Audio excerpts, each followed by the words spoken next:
I was going to title this one, What Happens When You Die?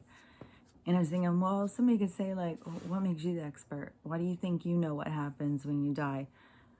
I'm not saying I'm the expert. I'm just talking about my own research, my own inner knowing, and my own messaging. So I'm sharing that so other people can, either pass mine by as being like too crazy, or, add it into your own and keep on researching your own. Because this whole thing is how you perceive it. And so, and what made me want to talk about this is like, I just keep seeing people who just don't, they're so questioning of what happens when you die. Like they don't, like everybody just really has no clue or something. So, and, if I'm more squinty than normal, it's like, oh, I've been up, still I could not sleep at all. I'm having, this is horrible. Now I've messaged a vet. I don't Google stuff, I swear to God. And I don't want to give energy to anything that, of an outcome that I don't want. So, but anyways, I haven't had any sleep. And that always makes my eyes so much worse. It's so hard to see. But that's also another thing that I want to talk about with the eyes. So, for me,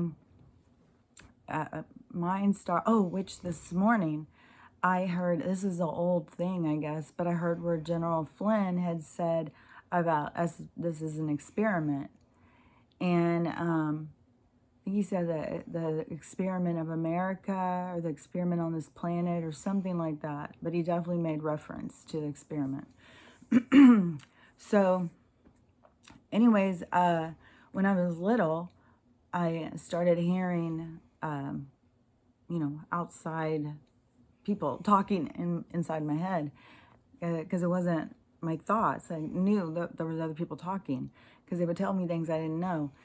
And so they always showed me I could trust them. So I was always listening to them. And then they started telling me about aliens and that we were experiment and stuff like that. And so when I tried to tell people, everybody just thought I was crazy and nobody would listen to me. I was a little kid. But I could never align with like what they were teaching. Like when they were saying like, there's no aliens and humans built the pyramids. We've forgotten how we did it. And the Bible is, that's how you get to God. That's the only way, and this whole thing with this two different beings up there fighting for your soul. And I could never align with any of that stuff. And so when I started looking for myself into stuff, I started looking into reincarnation. And it wasn't even, I swear to God, I think it was a Celestine prophecy that I read first, where it made me, somehow I think that led me to reincarnation. I can't remember. There was some book that moved me spiritually. And anyways, it directed me towards reincarnation. And when I started reading about that, I was like, well, yes, this is what it is. What are these people talking about? Like, this doesn't make any sense. And so, just when it feels right, it.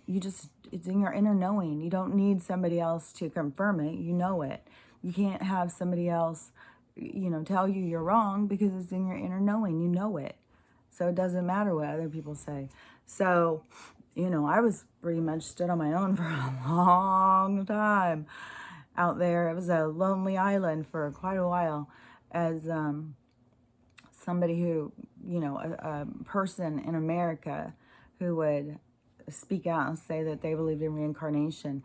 And at some point is when I started, because I knew that Buddhists spoke of reincarnation, and I read the Buddhist Bible, and I liked philosophy and stuff, but I wasn't a religious person. But everywhere you go, they wanted you to say, like, what is your religion and stuff. So I just started saying Buddhist, because it was the only thing that really that I could understand that represented how I felt about life after death. And so, but for a long time, even if people would ask me stuff, it was always, I was just this weird person that they called a new age person. And all I thought of it was I just didn't align with that whole Christian idea. But I was in this place that it did. So it just made you be a lot more of a minority. And so then when I had my first child, I was reading about life after death, all of these near-death experience books. And Dr. Moody was the ones I was reading, but I'm sure there's so many more. I think there's so many people who speak out and write their own books about their own experience. But back in the day, it was very taboo. People didn't talk about it. If you talked about it, people just would say you're crazy. It's not the science, and there's only this one way that what happens and stuff. And so a lot of people didn't speak out about it, but it's become a lot more now. There's tons, like a lot of people. And so when I was looking into it, I just started seeing, it's the same thing. All these different people are having the same experience, and they're saying the same stuff over and over.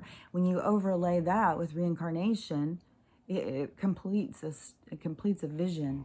So that's what I'm saying. You have to go out and find what makes sense to you, because we're all going to have an understanding on what level that we're able to understand life. So everybody's going to understand it on different levels. So one thing is, I'm going to explain it how I see it on the level I understand it. And you can take from it, what you will. But the way I see it, and lately I've talked about, I'm going blind. I'm holding out for the med beds. But the treatments and stuff that they were doing to my eyes only made them worse and worse and worse. And so I am not doing their stuff. And, I try to smoke weed for glaucoma. Supposedly that helps. And, eat carrots and you try and find other things. Oh, which also, speaking of the plant medicine and stuff, I just saw a thing about dahlias. And back in the day before Big Pharma, dahlias were used to treat epilepsy. So see, we have all of these different things that there's just this information that was taken away from us. Like I think that there was I think that's why they isolated the tribes and stuff, because they were the ones living off of nature in communion with nature. And so anyways, got a lot of problems with my eyes, and sometimes I can't see. And it is and I've noticed it kind of like in the evening or something, and I'll be watching TV and something will like form on the walls behind it. And that's why I say what I believe is beyond the illusion, beyond what we are seeing, because we are making the projection of what we see. And so beyond that projection is what I believe is the universe is kind of like a not a catacomb, but kind of like a catacomb, kind of like a honeycomb, kind of like a caverns or something. All these different, and kind of like a spider web. And like a thin fibrous, but it's frequency and resonance, and it's of color, and it goes together, and it can go out all over, and it creates the frequency.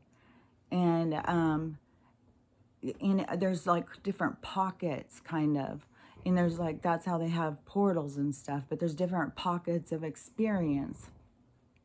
And so you have these souls, say, as a collective, that are going in for a certain experience. To enter some experiences, like you'd have to be born or something, but you go in to have the experience together, because it is it's how you expand as a soul.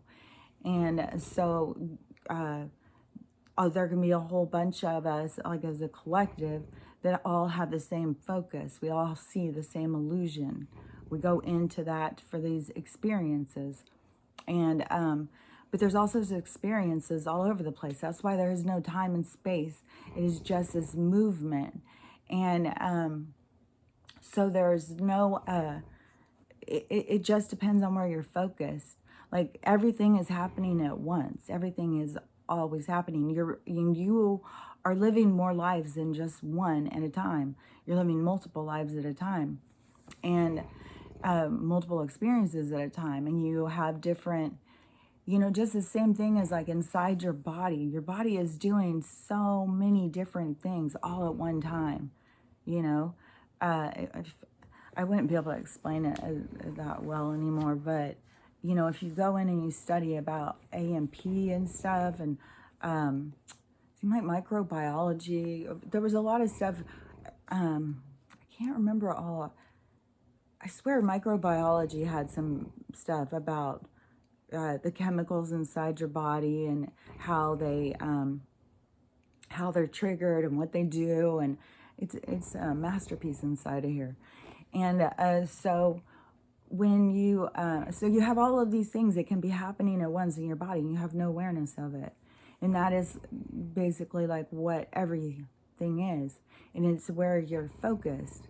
Like if you took your focus and you just started focusing on like, what is my blood doing? And you started following your blood, thinking about where it's going, how it's pumping, how it's getting to every organ, what it's doing to each organ when it gives it that oxygen and blood. And, like you could go through that experience by focusing on it, and that is, so every experience is out there. It depends on where you're focused on it. But it is, there's all these different ones. And the thing of this, like, because all the stuff about the flat earth and stuff like that, they make so many, there's no way you can watch all their stuff. And they create, in court, what is that? If you create doubt, that is what they do. They create doubt. Like, there's no way. The stuff they say adds up, and the stuff that other people say doesn't add up. So, yeah, when you look at it. So, what it gives me the idea of is that we're creating this illusion. Like we are creating this ourselves. And it is, like in those movies or something where they'll show like this hologram city or something. That is kind of like what this is. Like there's something to matter and, three-dimensional, but it is not as significant as what we think of it as to be. And so it is more about the experience. It's more about what you learn from the experience. That's what expands your soul. Whether the earth is flat or round or whatever, that doesn't expand you. It doesn't really matter. It's just part of the illusion. So, there's no sense of arguing about it. People are going to see what they want to see. And that is also what happens at death. So if you think about this, so if you are a soul and you are going through different experiences all the time, you go in and you know that you can handle, I think most souls think they can take on much more than they can handle. Like everybody goes in like, oh, I can handle that. That's no big deal. And then they get into life and they're like, oh my God, life sucks. Oh, this is horrible. Life's out to get me, just their whole thing changes. But you don't get forced into life. Life isn't to punish you. Life is for you to learn. And so when you go into the experience, like you design what you're going to go in and learn about, and what you want to learn and who you want to learn it with and all of that stuff. And so when you get born into the experience, you have to go through this like, think about a spaceman in a spacesuit, and he goes to another planet, and he has to get used to like the environment. So as a soul, when you come in, you are like in a spacesuit and you have to get used to the environment. You have to kind of grow into it to get ready for the experience.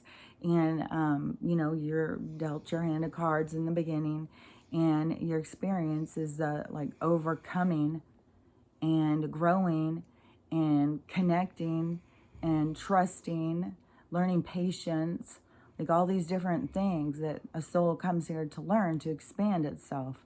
It doesn't come here to learn like murder to expand itself, you know. You go in, people go in and have those experiences. Some people, they get trapped in these cycles, life after life after life, coming back, killing each other over and over and over.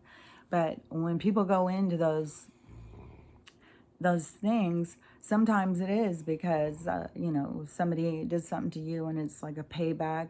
Sometimes it is that they want to see like what could cause somebody to get to that point.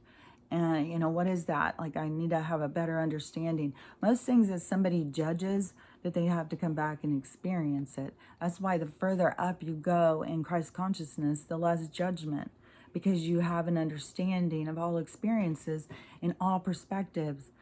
And you learn as to not judge, because it's only there for learning. And so when you leave, when you transition to go back, because our dead life is our real life. Our dead life is the life that we're really living. That's where our eternal life is. That's where we make our plans for these little plays. We design these little, you know, these little performances that we come in and do. And so when people die, depending on how connected they are to whatever structures or paradigms or whatever, like here, the connection to the Bible and the creation in their consciousness of what that means at death. And so if you feel like, oh, I'm a really bad person, I need to be punished, I'm just the worst, you could send yourself to a hell that you create. You create that experience. And you can definitely send your soul there, and you can keep it there as long as you feel, until you decide that you're done punishing yourself. So hell can be real for you because you create it, because you believe in it. And so the same with heaven. So if somebody believes like, oh, you know, Jesus will meet me at the pearly gates, there's going to be angels, there's going to be singing, and I'm just going to go out and walk in the mountains and the lilies and all this beauty, that's what you're going to have. That's what you're going to go into. That's what you're going to experience.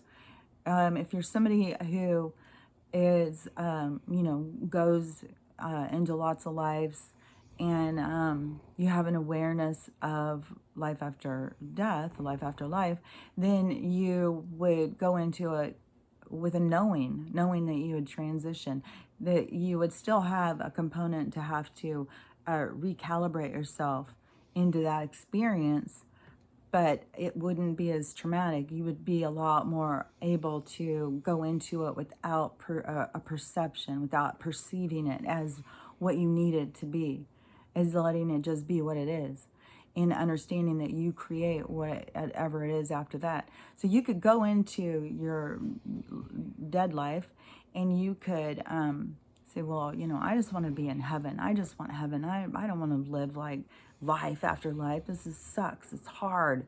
It's just trauma and watching people suffer. And that's this experience, because a lot of lessons, a lot of stuff is learned for a soul through those experiences. Because you got to remember, every soul, as God has fractured itself out to go and have experience. So every experience is valid to God. No experience is less than or more than. It's all just as valid. It's just experience. That's all it is. There's no judgment. And so you could say, well, I'm going to, you know, I'm burnt out. I'm fucking sick of this shit. I'm going to go, when I die, I'm just going to go live in heaven. And you could go and just create your own heaven. You could be there and, you know, see your friends and, you know, just live your life. And you could do it for eons. And then you could be like, okay, you know, I've been doing this for a long time. I kind of feel like I just need to go out and learn something. My friends, they're like able to, you know, expand themselves further because they keep going and incarnating. So I think I'm going to go and, you know, learn some shit. So you go talk to your guides and you're like, hey, your team or whoever, you know, you go in and you say, hey, I want to go in and have some experiences, you know, like who's out for having going in and having some experiences? And you know, you get your people and you guys create your it's like your script, basically. Like, you create this life. I believe that's the creation. I believe we're just reliving what was already created when we're in the experience. So once you you're over there, and this is the thing about what's going on right now, is because of this expansion, like however you want to see it, this expansion in the universe, where everything is, it's kind of, I see it kind of like another big bang, like another big expansion in the universe, like a bunch more souls. Will be more planets, more experiences, more, all of that is just going to expand further. And it's going to change the experience that's on here. But the cool thing, why this is a part of this experiment that's going on right now, is this the souls are going to the souls are getting this opportunity to expand with the planet. So people are getting this opportunity to look at themselves and to understand themselves, to understand the universe, to claim their sovereignty, to expand their consciousness and have a deeper understanding of who and what they are, so that when this expansion happens, you go into the way I see it is, there is no death, so it's not like you're going to die, but it could be that people would see it kind of like a death, but I don't think it's going to be a death like what people think of, but it's going to be able to go into, more of your soul body. So it's not going to be as three-dimensional and painful or something. It's still going to be it's still going to have matter, it's still going to be solid, but it's not going to be the same density. So we're moving out of a density. That's why there's this purge, why as you raise your vibration, that you see the purging of this toxic kind of this evil kind of energy, and that energy has been what has been our experiment too, is this repression of humans. What can they do if they're being repressed? So we've been enslaved this whole time, and that is why it's important to recognize your environment so that you can grow past what is going on, so you can expand your consciousness, so you can, that's a very different experience to go into, raise your vibration, to go up into higher states of consciousness. And there's definitely some sort of a change about the density and stuff. But if you're not raising your vibration, if you're not taking care of yourself, then you are, you're not going to be ascending in the same way. Something different is going to be happening. It's not for everybody. So it's just for the souls who want to focus on that. So, all different souls are here for different reasons. So, but there was something else I wanted to talk about with this. Since I'm talking about this, I want to add on stuff more about this thing with this weight thing that is just such a ridiculous agenda being pushed. So I want to talk about that for a sec. I'll be right back.